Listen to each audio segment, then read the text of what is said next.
What's up, Rez Youth? It's good to see you guys. So Brooke makes that sound so much cooler than it actually is, but I appreciate that. And actually, I wanted to give a quick shout out to our leadership, Brooke and Landon Hairgrove. I've been a part of multiple youth ministries through the years, and this one by far is the one that I feel like has the best momentum, the greatest impact on students' lives, and the one that God has been most involved in. And a lot of that has to do with you guys as leaders, Pastor Landon and Brooke. So can we just honor them real quick, tell them thank you for all that they do to put on this? Yeah, awesome. I also want to say hello to our friends out in Greeley who are joining us here tonight. I don't know if you guys have ever gotten the chance to go out to Greeley on a Sunday morning. I got to go there this weekend. And guys, let me tell you, that place is awesome. Like what Pastor Isaiah and his crew are doing there is such an incredible thing, such an incredible work in Greeley. If you guys live around the Greeley area, or if you're joining us online and you live in Greeley, I encourage you guys get down there on a Sunday morning at 10 o'clock. Go say hi to our good friends in Res Youth, Britton, Miranda, Cottrell, as they lead the Res students out in Greeley. It's a great thing. So can we say hi to all of our friends out in Greeley, loud enough so they can actually hear you on... All right, we'll work on that, Rez. We'll work on that. No, awesome. So as Brooke was saying, my name is Jason. A little bit about me is I'm a Colorado guy. Third generation Colorado native, born in Denver, grew up there until I was 7. My dad worked for Coors, but not like the beer side of it, the ceramics side of it. I didn't know that existed. Apparently it's a thing, but he got laid off and we moved to Colorado Springs when I was 7. And my parents still live in that same house today that I grew up in. But what was really cool about Colorado Springs is I actually got to meet the love of my life in Colorado Springs. Mallory, we met in high school. This is us and our family. We have 2 amazing kids. Real quick, if you guys see anything good in my kids, if you ever meet them and you see anything good about my kids, that comes from their mother, okay? Anything bad, that's all on me, and I apologize for it right here and now. Big Colorado guy. I love going out into the mountains. Actually, I'm a big photographer, too. I like just taking photos. This is one of my photos. What you can't really see is my foot is soaking wet in this image because I had to run up that stream, and I fell in right before, and so I'm standing trying not to cry because my ankle might be broken in this photo, but I think I pull it off pretty well. But one of the favorite things for me to do is to get out into the mountains and just get away. Take my camera, grab some photos, and actually I'm such a Colorado guy that I drive a Jeep. I drive a Jeep truck. All right, I see some of you guys judging me already for that. All right, I know, it's a Jeep truck. It's cool. I'm pretty sure your mom's minivan is a cool car that you drive too. It's got the sat nav and the cruise control and everything. No, but it's just something fun I like doing. But one thing that kind of scares me in the mountains are those mountain roads where there's no guardrail. And it's like that sheer cliff, and you're looking down the side, and like you are trying to clinch and get closer into the side, like that does anything in the car. But it makes you feel better, and it's because you look off the edge and you can see danger, right? You can look off the edge and see that there is something beyond the path that you're on that is dangerous. But one of the cool things growing up in Colorado Springs is there was this event once a year called the Pike's Peak Hill Climb. How many of you guys have heard of the Pike's Peak Hill Climb? All right, the 3 car guys in the world have heard about the Pike's Peak Hill Climb. All right, so if you guys have ever been down to Colorado Springs, there's this huge, beautiful mountain right in front of Colorado Springs called Pike's Peak. 14,000 feet. There's a race every year from the base of Pikes Peak to the very top. Hundreds of cars go up this and climb this mountain as fast as they possibly can go, which is really cool if you want to go watch it. But one of the things that makes it so much fun is these guys are going 100 miles an hour on switchbacks that have no guardrails. Like, it's hair-raising. These guys are ridiculous. But every once in a while, something happens. This was about 8 years ago. This is a driver, Jeremy Foley, who took a curve a little too fast, and he flew off the side of the mountain, rolled multiple times. Spoiler alert, he walked away from this, okay? So this is okay. You guys can all kind of relax a little bit, but he walked away from this. See, he went a little too fast around a corner in an area that was dangerous, and because there was no guardrail there, he flew off the side. See, guardrails are things that are placed in areas where there is danger. See, guardrails are put up in places where there's dangerous things beyond them, but not necessarily in the areas where there is no danger. How many of you guys have seen a guardrail in a parking lot? How many of you guys have seen a guardrail like in your cul-de-sac in your neighborhood? Yeah, no, the reason they're not there is because there's no danger in those areas, but guardrails get put up in areas where there's danger. And see, guardrails are important because if you do go out of control, if you do stray outside of something that you're intended to be on and you hit a guardrail, it does create a little bit of damage, but it doesn't lead to catastrophic damage. I guarantee you guys, if there was a guardrail on Pike's Peak, Jeremy would have hit that guardrail, he would have had a little bit of a damage, but he would have been able to finish the race. See, guardrails create a little bit of damage, but they change the outcome of situations. Guardrails are there to help kind of remind you, kind of bump up against you that, hey, there's danger behind this, don't go much further. And it's that thing that really kind of reminds you that there is something worse out there. See, if there was a guardrail for Jeremy, his race car may have been scratched up, but his day would have ended completely differently. And so as I look at this and I think through kind of the concept of what a guardrail is, I started to think, man, it'd be really nice if I had guardrails for life, right? Maybe that time, it wasn't me, but my older brother, when he thought that his 7th grade math teacher was pregnant, and then he went up to her and asked if she was pregnant, and she wasn't. And then his math grades started dipping for some unknown reason. No, I'm sure it was all Ben, but but you wish there was a guardrail there, right? Something that would have just prevented you from stepping out and doing something really stupid. Or how about the guardrail in math class? My math class, when we had a substitute teacher who had a nose the size of an elephant's. Like, this guy's nose came out to here, and I thought it was hilarious, and I could not stop laughing. You ever have one of those moments where you just can't stop laughing no matter what you do? And every time you look over, you've got that buddy snickering in the back of the class, and that makes you laugh even more. But I wish I had had something there to kind of tag me a little bit and get me to change course, get me to change direction, bump me off of the course I was taking so that I wouldn't end up in detention and then grounded for months afterwards because my parents found out, right? I wish there was some sort of guardrail for life that would help prevent us from going into areas that are dangerous, going into areas that cause damage in our life. And see, this is not really a new concept. This isn't really something that's different.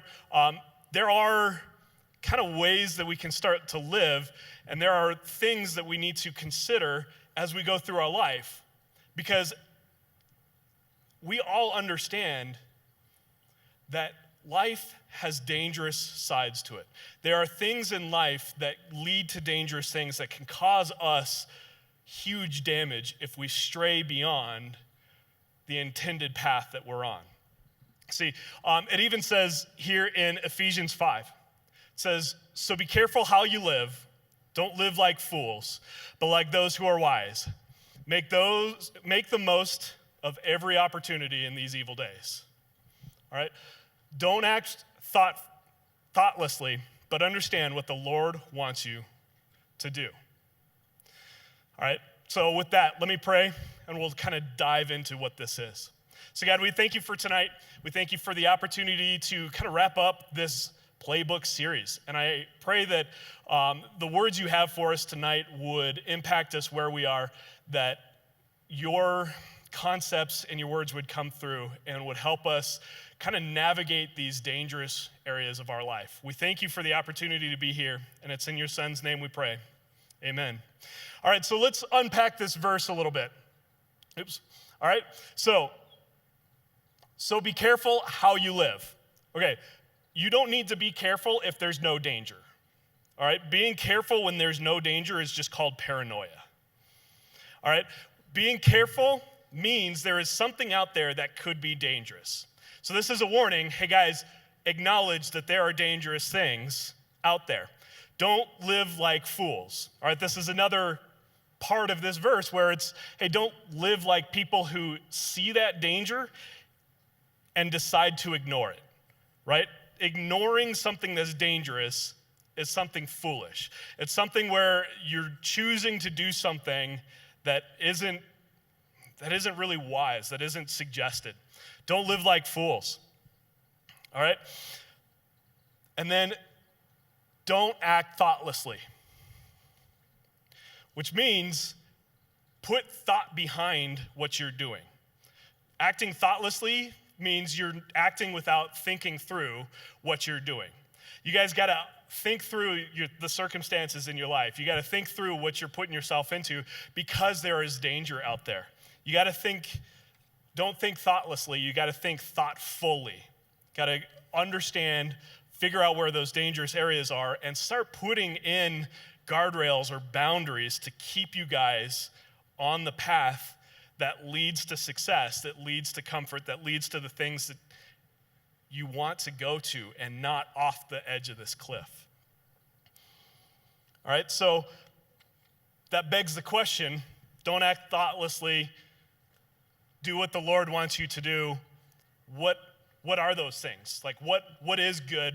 How do I figure out what's right and wrong, right? If there's danger out there, there's a right way to live, and then there's something that's wrong that leads to danger. And not necessarily wrong like you're a bad person or anything, but it's just kind of foolish because it could lead to that danger. And so what is right in our life? How do we act with thoughtfulness? And the just basic answer to that is the truth that God has a plan for your guys' life. God has a plan for you to lead you in a direction that leads to your success. And so don't act foolishly, don't act thoughtlessly. All of these things are pointing to don't follow your own way, follow God's plan. All right, there's another verse, and I love how Pastor Landon puts this. He goes, hey guys, a lot of times we look at this verse, and the familiarity of this verse robs you of the power of the verse. The other way of putting that is, guys, a lot of times we look at this verse and we go, oh yeah, I've heard that before, next. Swipe on to the next thing. Don't do that in this case. Look at what the words are actually saying, and it's this in Jeremiah, there we go, 29:11. Says, for I know the plans I have for you, says the Lord. They are plans for good and not for disaster, to give you a future and a hope. Guys, these are the plans that God has for your life. The path that we're all on when we're following God's path doesn't lead to a boring life. Guys, the path that we're on, that God has for us, doesn't lead to something boring, something unfulfilling, something that we don't want. Guys, God has a good plan for your life. Really, start to internalize this for you. God has a good plan for you. So the question is, are you following God's plan? Are you following that plan for your life? All right? To follow that plan, sometimes we need to install those guardrails in our life. To stay on that path, sometimes that path takes us past things that are dangerous. And so we need to install guardrails. Now, when I say guardrails, I kind of want to describe that for you, to kind of define that for you guys. A guardrail is this. Guardrail is a behavior or habit that becomes a matter of conscience. Okay, let me phrase that in a different way. This is a behavior or habit that if you violate this habit, you violate this behavior, you kind of feel like your conscience is affected. Let me give you some practicals on that. I'm a married man, very, very happily married man. I've got some guardrails in my life around my relationship with Mallory. My phone, Mallory's fingerprint unlocks my phone. Mallory knows all the passwords to all of my accounts. She's allowed to see anything and everything that goes on in my phone. She's allowed to see any of my emails. She can get onto any of my social media accounts, which is like one, but we're not going to go there. She has the ability to do all of that.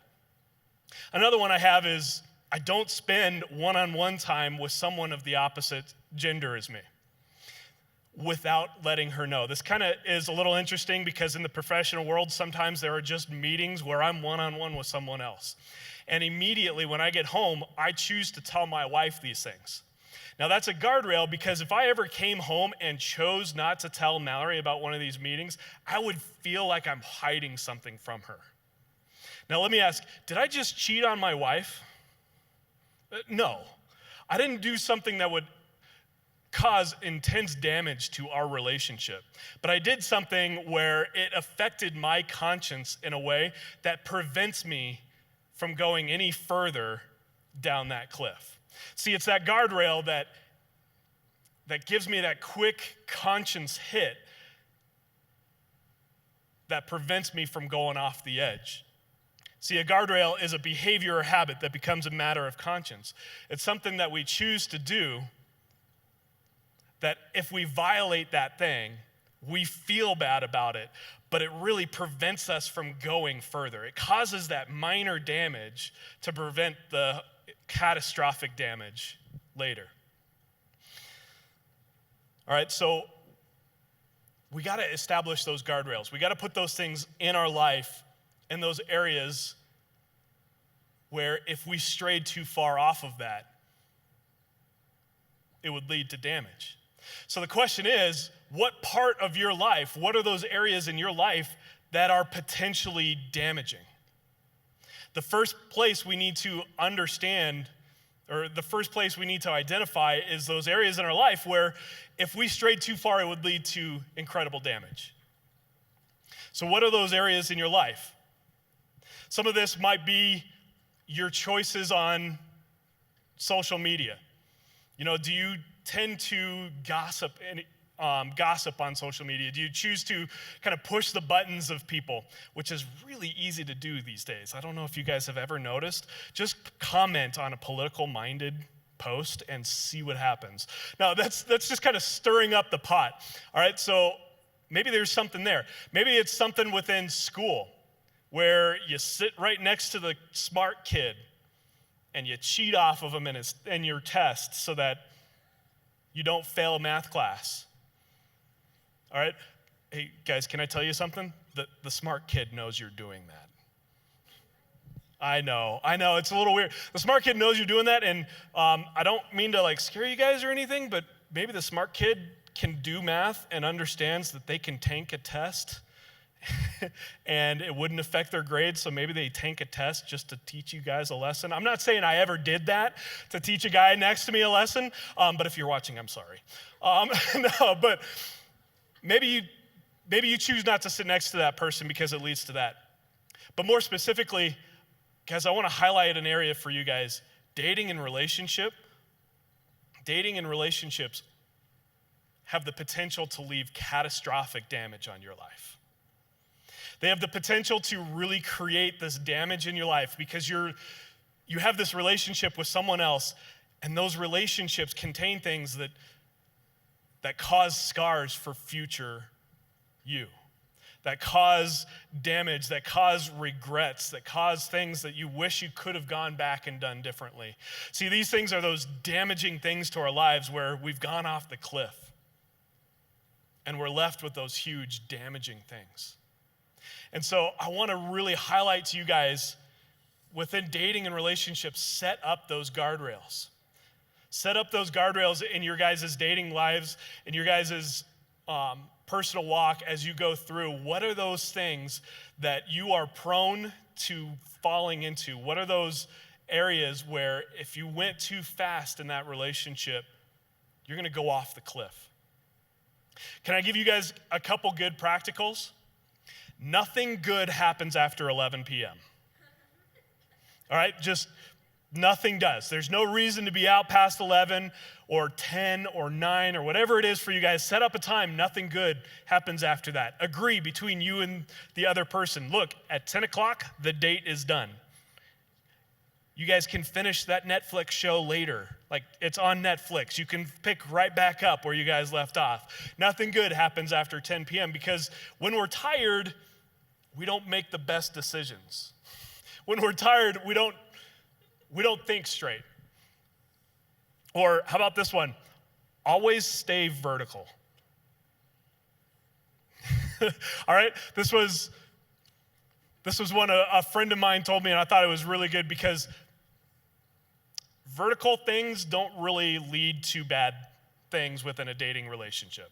And I know how that goes. You know, you guys are watching a movie, you both get tired, and you slide over, and then you kind of cuddle together, and then one thing leads to another, to another, to another.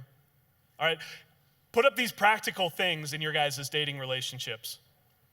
Put up these guardrails that will actually cause a conscience hit to you. All right, and I'm not talking about the yellow lines on the side of the road. You guys ever seen those yellow lines on the side of the road? It's acknowledging that the road ends here and beyond that might be damage, but the yellow line does absolutely nothing. And what I mean by yellow lines is don't put up rules like don't go too far. Okay, guys, going too far, yeah, we acknowledge that there is a too far, there is something out there, but not going too far, that's not a guardrail. That doesn't set up anything in our lives because there's no conscience hit to that.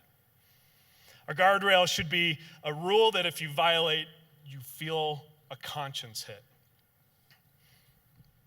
All right?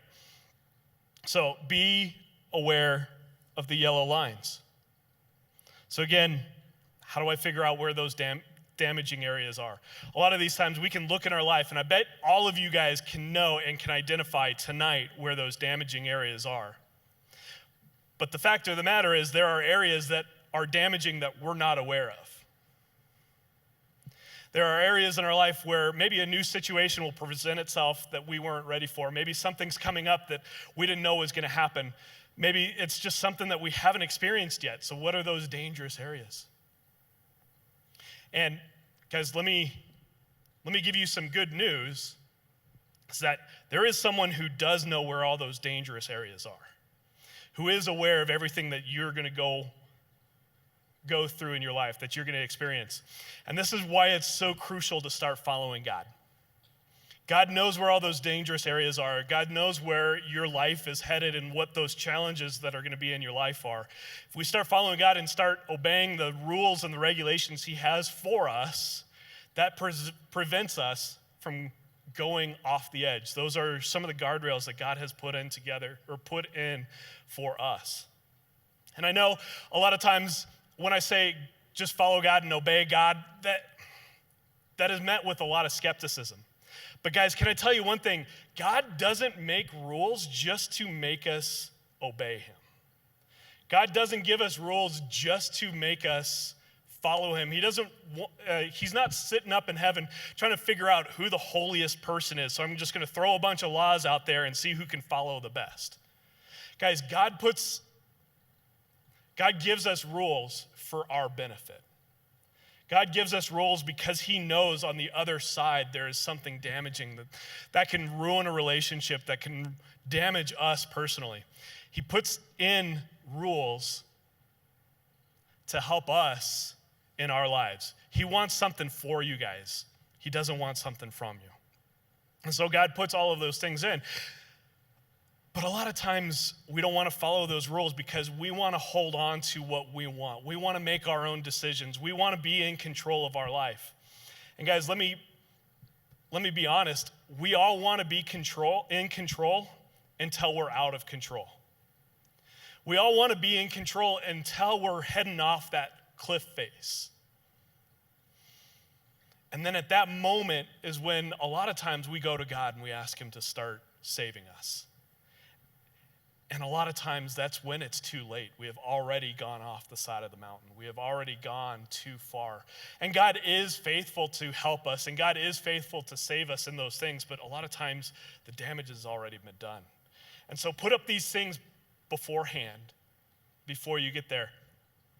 And I like how my little sister put it. I was talking to her this weekend on Saturday, and I was talking to her through all of these things, and she said something really poignant that I really wanted to share with a lot of you guys. And the point was this.